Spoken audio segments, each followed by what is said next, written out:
La minute du vin.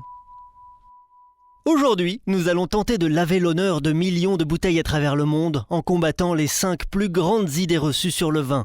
Le vin vit très mal les ragots qui circulent sur son compte. Voici notre top 5 des idées reçues sur le vin. Première idée reçue, le fromage s'accompagne de vin rouge. Sachez qu'aucune loi ne vous y oblige. Les tanins, l'acidité et les arômes du vin rouge font qu'il se marie mieux avec le plat de résistance qu'avec le fromage. Et nos amis les fromages peuvent rendre amer en bouche un vin rouge. Par exemple, un fromage de chèvre sera bien accompagné par un vin blanc, un comté sera mis en valeur par un vin jaune. Deuxième idée reçue, il faut garder la meilleure bouteille pour le fromage.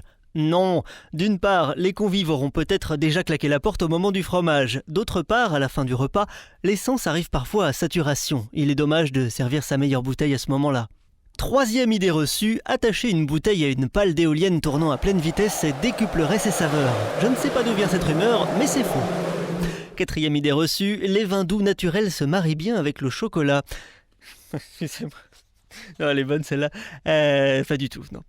À cause du sucre naturel contenu dans le raisin, les vins doux alourdissent votre moment chocolaté.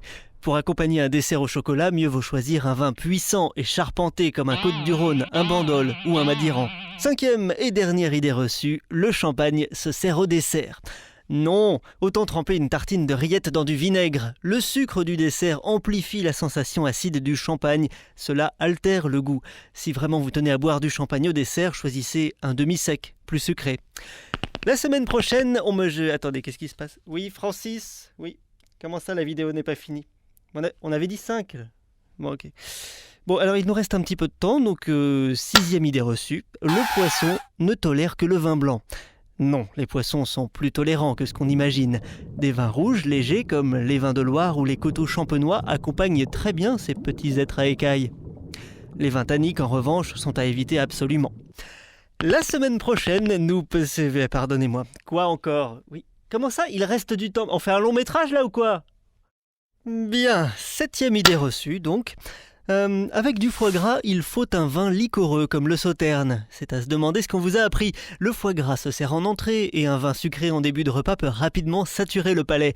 Par ailleurs, combiner le sucre du vin au gras du foie gras n'est pas recommandé, sauf si l'on aime être boudiné dans son pantalon. Avec le foie gras, on peut choisir un champagne, un blanc de Bourgogne ou un Alsace, ou pour les amateurs de vin rouge, un grand vin un peu âgé comme un Saint-Émilion ou un Pomerol qui, dans leur grande sagesse, laisseront le foie gras s'égayer en bouche. Francis, je vais jusqu'à 100 idées reçues, qu'est-ce qu'on fait, non? Non, t'es sûr, hein? Bon.